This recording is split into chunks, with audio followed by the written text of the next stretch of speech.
2024 সালেই কালীঘাট মন্দিরে ঘটবে ঐতিহাসিক পরিবর্তন। বদলে যাবে কালীঘাট মন্দিরের 214 বছরের পুরনো রূপ। এই প্রথম 50 কেজি খাঁটি সোনায় মুড়বে কালীঘাট মন্দিরের চূড়া। স্বর্ণের চাদরে ঢাকা পড়বে বাংলার প্রাচীন শক্তিপীঠ।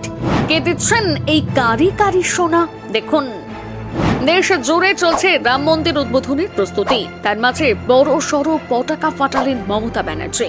তিনি বাংলার পবিত্র তীর্থস্থান কালীঘাট মন্দির নিয়ে নতুন একটা সিদ্ধান্ত নিলেন।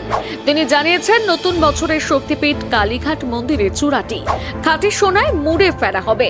অল্প স্বল্প সোনা নয়, একেবারে 50 কেজি সোনায় ঢেকে ফেলা হবে কালীঘাট মন্দিরের মাথা। 1809 সালে কালীঘাট মন্দির প্রতিস্থাপনের পর থেকে এখনো পর্যন্ত কেউ এত বড় সিদ্ধান্ত নেননি। এই প্রথম বাংলার মুখ্যমন্ত্রী মমতা ব্যানার্জি কালীঘাট মন্দিরের 214 বছরের এই পুরনো রূপ পাল্টে ফেলার পদক্ষেপ নিয়েছেন, যা অনেকেই বিশাল বড় উদ্যোগ বলে মন্তব্য করছেন। সোনা দিয়ে চূড়া মোড়ানোর পর কেমন দেখতে হবে কালীঘাট মন্দিরের নতুন আদল? তথ্য সূত্রে জানা গিয়েছে, সোনা দিয়ে চূড়া মোড়ানোর পর কালীঘাট মন্দিরের রূপ ও নকশা আমূল পাল্টে যাবে। এখনো পর্যন্ত কালীঘাট মন্দিরের উপরে 3টি চূড়া রয়েছে, যা সাধারণ ধাতু দিয়ে তৈরি। সেগুলো দূর থেকে ততটা চোখে পড়ে না। এই চূড়াগুলোর বয়স অনেক বছর হয়েছে। নতুন বছরে এই চূড়াগুলো খুলে তার উপর খাঁটি সোনায় মোড়ানো চূড়া বসানো হবে, যেগুলো দেখতে হবে চকচকে, একেবারে তামাটে লাল রঙের সোনা, যা দূর থেকেও জল জল করবে। তবে কালীঘাট মন্দিরের চূড়ায় সোনা বসানো ছাড়াও মন্দিরের পুরো আদলটাই পরিবর্তন করে ফেলা হবে। আর এই তথ্যটি আজ থেকে কিছু মাস আগেও প্রকাশ্যে এসেছিল।